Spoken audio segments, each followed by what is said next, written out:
Čaute bajkeri, priaznivci cyklistiky.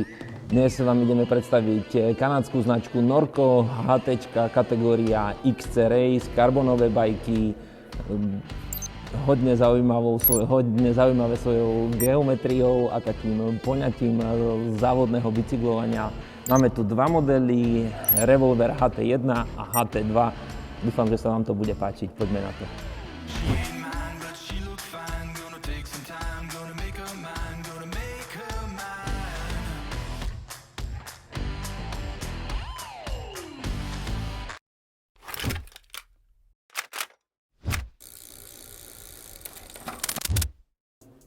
Predstavíme si model Norco Revolver HT2 v dostupnejšej cenovej kategórii 2000 € a predstavíme si vyšší model, či to má zmysel. Revolver 1, cenovka cez 3000 €, či to má zmysel. Tam sú rámy rovnaké, geometria, pocit z jazdy bude rovnaký, len troška iná výbava. Tak sme spojili dva bicykle do jedného predstavenia. Takže mám pred sebou karbonovú XC mašinu s karbonovým rámom, 12 cm zdvih, teleskopická sedlovka, 29-palcové kolesá. Všetko to, čo moderná doba vyžaduje, to znamená extra ľahký bike s takým troška trailovým poňatím, respektíve aj tie závodné trate XC-čkové už nie sú tak technicky jednoduché, už to chce troška aj viacej techniky, aspoň teda väčšina, a smeruje to k takému náročnejším trailom alebo k náročnejším tratiam, a Norco je výrobca, ktorý sa tomu prispôsobil a prispôsobuje tomu aj svoje bicykle. Máme tu 12 cm zdvih, troška podkopnutejšiu vidlicu, kde máme 67,5 stupňa hlavový uhol, čo je na XC bike viac podkopnuté, ale ako som sa previezol, tak naozaj je z toho taký zábavnejší efekt. Človek má viacej taký pocit, že ten bicykel lepšie ovláda, nemá pocit prejazdu alebo takého prepadu cez riaditka, hlavne v tých strmších pasážach, takže ako veľmi chválim tento bike, a pokiaľ nechcete na tom bajku vyslovene pretekať, závodiť a naháňať sa za stotinami sekúnd, keď to tak poviem, tak toto má pre vás zmysel. A čo doplňa ten bicykel možno pár gramov naviac, je teleskopická sedlovečka. To vám dodá v technických pasážach smerom dole kopcom výrazne iný taký pohľad na také zjazdovanie, prejazd terénom. Ten bike mám výrazne lepšie pod kontrolou, ten bike je hravejší a dokonca som rýchlejší v tých zjazdových pasážach. Mne sa to ohromne páči. Čo by som vyzdvihol u toho bicykla, tak ten karbonový rám je neskutočne prepracovaný. Ako ja sa na to dívam ako na vesmírnu loď, keď to tak nazvem, lebo tie detaily toho rámu sú neskutočne prepracované. Tu nie je náznak po nejakom zvare, po niečom, čo by spájalo jednotlivé trubky. Je to krásne zaleštené, ten prechod z hlavnej rámovej trubky do zadnej stavby je krásne prepracovaný. Takisto aj stredové zloženie je mohutnejšie pre vyššiu tuhosť a je to krásne zalicované. Dizajnovka neskutočná, k tomu aj zapustenie bowdenov do rámu. Pôsobí to čisto, a čo som aj v testoch čítal, ten bike je extra tichý, žiadne búchanie, škrkanie alebo niečo v tomto zmysle. Čo by som ešte u geometrii toho rámu vyzdvihol, tak je tu extra krátka zadná stavba. To je u tohoto MK 423 mm, čiže ten bike je krásne rýchly a pekne hravý. Samozrejme manuál, alebo tieto veci sa veľmi ľahko dáva v podstate na zadné. Tá akcelerácia toho bajku je veľmi dobrá a strmý hlavový uhol, to máme tu aj dokonca takýto letačik 75,3 pri tejto veľkosti mi zabezpečuje, že šlapem trošinka ako keby pod seba pre čo najlepší výkon a aj v tom strmom kopci nemá tendenciu dvíhať mi predok. Ten trojuholníček je trošička dlhší, reach pri M-ku je 452, pri L-ku je 482.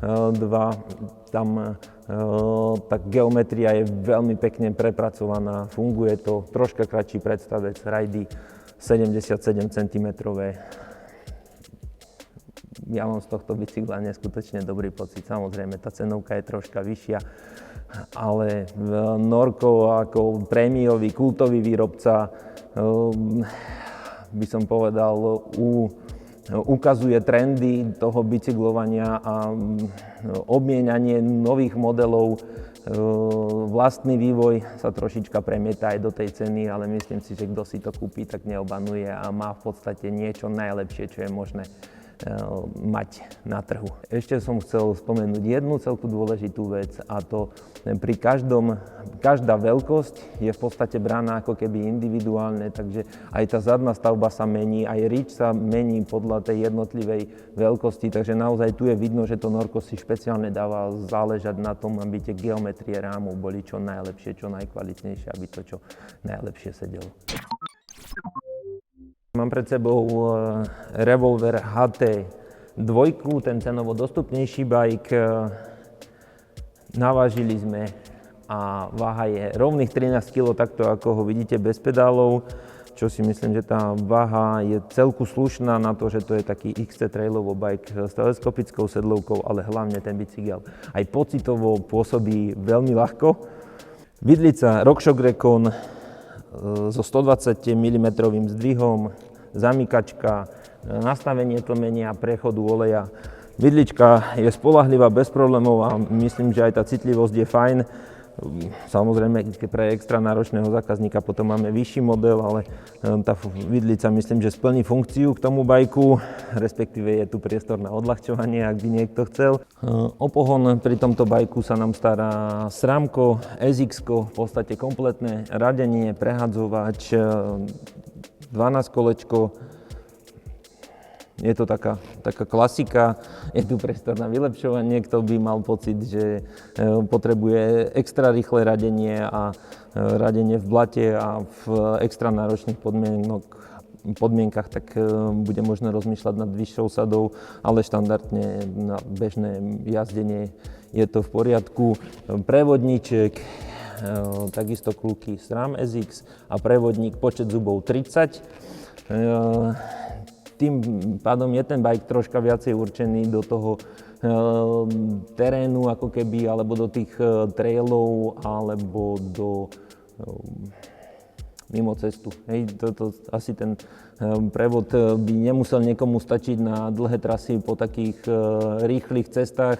Samozrejme, vymeniť prevodník je najmenej, ale sériovo je tam tá 30-ka, ktorá sa veľmi dobre uplatní v tom teréne aj v tých najvyšších alebo najväčších sklonoch pri výšlapoch. Teleskopka X-Fusion, taká overená klasika, mechanická, veľmi pekná pačka, zaujímavá a s peknou ergonómiou. Výška zdvihu 12,5 cm, čo na pevný bicykel úplne je dostačujúca, funguje to, nie je potreba možno ani väčšej, ale ten vyšší model má 15 cm. Brzdy hydraulické Shimano, dvojpiestikové, vpredu 180 kotúč, vzadu 160 kotúč. Myslím, že pre bežného bajkera vo váhovej kategórii do 90 kg úplne postačujúca záležitosť. Samozrejme je tam priestor na nejaké zlepšenie v prípade záujmu, ale doporučujem vyskúšať. A čo by som na tomto bajku vyzdvihol, tak sú výborné grafiky, stensy, archy. Tiež aj tá vnútorná šírka je trošička širšia, čiže není to vyslovene ten tenučký XT-čkový grafik, ale aj niečo znesie, aj potom k plášťu, ktorý je Schwalbe Nobinik 235, ktorý sa trošička potom aj viacej má taký širší profil a tým pádom aj väčší grip a lepšie držanie v teréne. Takže aj tuto ten pláštik není vyslovene na váhu robený, takže preto aj tá váha 13 kg, ale plášť je niečo, na čom by som nerad šetril. Takže aj túto to norko poňalo celku fajn, že nemám tu nejaké extra XC-čkové lahučké plášte, ktoré za mokré absolútne nedržia. Toto si myslím, že je taká výborná cesta k takémuto typu bajku. Tak poďme si predstaviť revolver HT-čko jednotka, čiže ten najvyšší model. Toto je šupa, to je 11,6 takto navážené. Myslím si, že tá váha je veľmi dobrá vzhľadom k cenovke a k výbave, k plášťom, k teleskopickej sedlovke. Takže myslím si, že toto je pre extra náročného jazdca s výbornou výbavou, ktorú si poďme ukázať. Vidlica RockShox SID Selecta s Debon Airovým tlmením, čiže krásne citlivá, samozrejme 12 cm zdvih so zamykačkou. Ako cítiť, že na tom predku tá vidlica je výrazne ľahšia a teda tuto by som povedal, že najväčší rozdiel citeľný oproti tomu nižšiemu modelu a SIDA je úplná klasika, takže toto je vidlica, ktorá vás aj podrží, aj je ľahúčka a všetko, čo potrebujem od vidlice. OK, o pohon sa nám stará kompletná sada SRAM GX, čiže GX zradenie, GX prehádzka, karbonové kľúky. Toto je paráda. Takže túto nám tá cenovka preto vyskočila aj troška vyššie, ale aj tá váha preto je takáto výborná. Čiže myslím si, že už s týmto pohonom by mala byť veľmi dobrá spokojnosť to SRAMko GX-ové, aj za blata, aj za mokrá, aj radenie do kopca pod zaťažou. Samozrejme tak troška primerané funguje ako má. Takže s týmto je spokojnosť a prevodníček má 32 zubov, čiže trošička viacej, už je to myslené aj pre takého výkonnostnejšieho človeka, ktorý má tie vaty v nohách a pôjde do ťažších prevodov, preto je tam 32.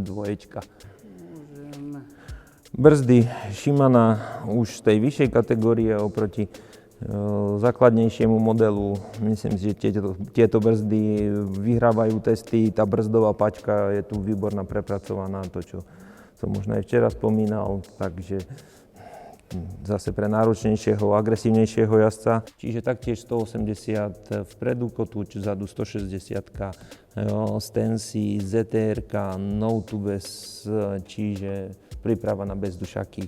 Určite doporučujem ísť do toho. DT Swissové náboje, takže tie kolieska sú veľmi slušné, ľahúčké, trvacné a to, čo v podstate od kolies vyžadujem. Pred sebou mám veľkosť L. Áno, L-ko, klasika, mojich 185 cm. Výborné, takže fajn. A OK, trošička vidieť, že tá vidlica je mierne podkopnutá.